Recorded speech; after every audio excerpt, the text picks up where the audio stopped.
В ослепительном мире славы, где каждое моргание фиксируется объективом, а каждый вдох анализирует миллионы глаз, молчание становится силой. И Чон Чингук, золотой Макне BTS, овладел этой тишиной. Он был немногословным, но бесчисленно экспрессивным человеком.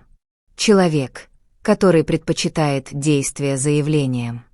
На протяжении многих лет за ее очаровательной улыбкой и безупречным поведением на сцене она хранила очень ценную правду. Настолько ценную, что о ней не знали даже ее самые преданные поклонники. Что это такое? Это бой. Борьба. Жертва. Или, может быть, проявление такой глубокой любви, что он даже не мог произнести ее вслух. Сегодня тишина была нарушена. И история начинается. Чон Чингук не родился знаменитым. Он родился в оживленном портовом городе Пусан, где морские волны нашептывали мечты на ухо тихому ребенку. С детства Чингук был наблюдательным, замкнутым и любознательным ребенком. Он предпочитает наблюдать за миром, а не говорить о нем. Он не хвастался своей мечтой, но она была больше, чем он мог себе представить. Он хочет петь. Он хочет танцевать. Он хотел выразить что-то в себе, что никогда не могло быть полностью выражено словами. В 13 лет он покинул родной город, семью, друзей, комфорт детства и отправился в Сеул, чтобы осуществить свою мечту. И вот тут-то и начинается настоящая история. Дни тренировок за кулисами были полны одиночества. Будучи стажером, Чингук столкнулся с реальностью, гораздо более суровой, чем он когда-либо мог себе представить. В учебном зале холодно. Ночи были длинными до самого утра. Бесконечное повторение. Полное истощение. Зачастую он был самым молодым в комнате, слишком молодым, чтобы полностью понимать контракт, который он подписывает, и возложенные на него ожидания. Он тренировался среди ребят постарше, многие из которых ушли еще до дебюта. Каждый раз, когда кто-то сдается, он задается вопросом «Я буду следующим». Но каждый день он остается там. Он тренируется. Он плакал. У него была мечта. Но самое главное, он хранил молчание о той битве, которую ему пришлось пережить. Он не хочет, чтобы его жалели. Он хочет, чтобы его любили за его упорный труд. И он это сделал через пот, слезы и тихое упорство. Когда дебютировали BTS, Чингуку было всего 15 лет. Он все еще пытается понять, кто он, хотя мир требует от него вести себя как зрелый профессионал. Внезапно на него обратились миллионы глаз. Она стала главной вокалисткой, главной танцовщицей, самый молодой визуал, надеждой. Каждый раз, выходя на сцену, он широко улыбался. Но за этими улыбками скрываются бессонные ночи, неуверенность в себе и давление, направленное на то, чтобы никого не подвести. В интервью он рассмеялся. На сцене он сияет. Но оставаясь один, он задается вопросом: достаточно ли меня? Потому что когда ты Чингук, неудача невозможна. Мир называет его золотым Макне, и бремя это реально. Со временем Чингук начал писать музыку, не только для фанатов, но и для себя. Такие песни, как Still With You, MYU, Stay, даже неизданные демоверсии, несут в себе очень личные послания. Большинство фанатов это пропустили.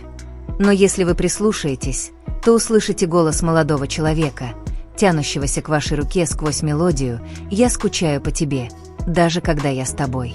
Я улыбаюсь, чтобы ты не видел, как я плачу.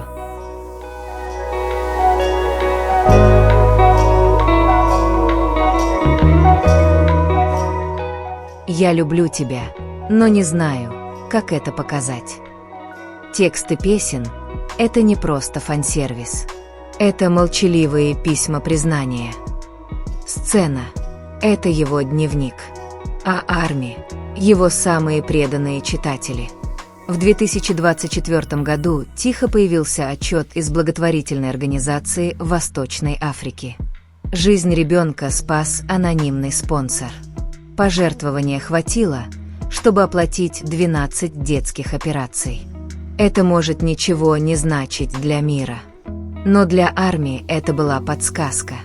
Чингук никогда не публиковал это. Никогда не упоминал об этом в интервью. Никогда не просил признания. Почему? Потому что Чингук не хочет аплодисментов. Он хочет влияния. Бывший сотрудник Бигайт, ныне находящийся на пенсии, однажды нашел скомканный блокнот в комнате ожидания за кулисами. Внутри рукописная записка без подписи, без даты, только эмоция. Иногда я задаюсь вопросом, кто я, если не Чингук из BTS? Ты все еще любишь меня. Я все еще имею значение. Но потом я понял, что ты любишь меня не потому, что я идеален. Ты любишь меня, даже когда я потерян, даже когда я ничего не говорю. И эта любовь спасла меня. Записка никогда не была обнародована и не была подтверждена. Но фанаты поверили, что это правда. А может быть, это был способ Чингука сказать то, что он не мог произнести вслух. Когда правда наконец вышла наружу, фандом взорвался не гневом, а слезами и гордостью. Люди плакали на всех континентах. Фан-клубы молча зажгли свечи. Искусство было создано. Были написаны стихи. Сообщения лились рекой.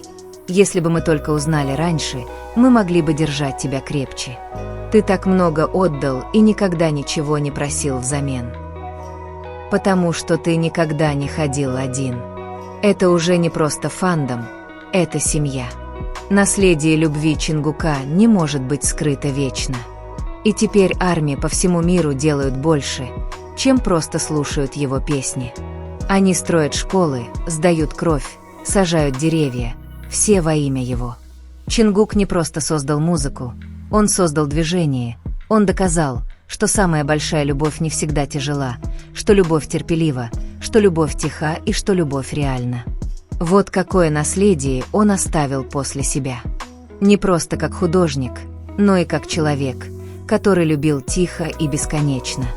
Человек, который бережно носил миллионы сердец, никогда ничего не проси взамен. Так что в следующий раз, когда вы увидите Чингука, улыбающегося на сцене, вспомните человека, который плакал в одиночестве в репетиционной комнате. Вспомните руки, которые он держал, не давая никому знать. Вспомните жизни, к которым он прикоснулся не широкими жестами, а своим присутствием, своим терпением и своим пониманием.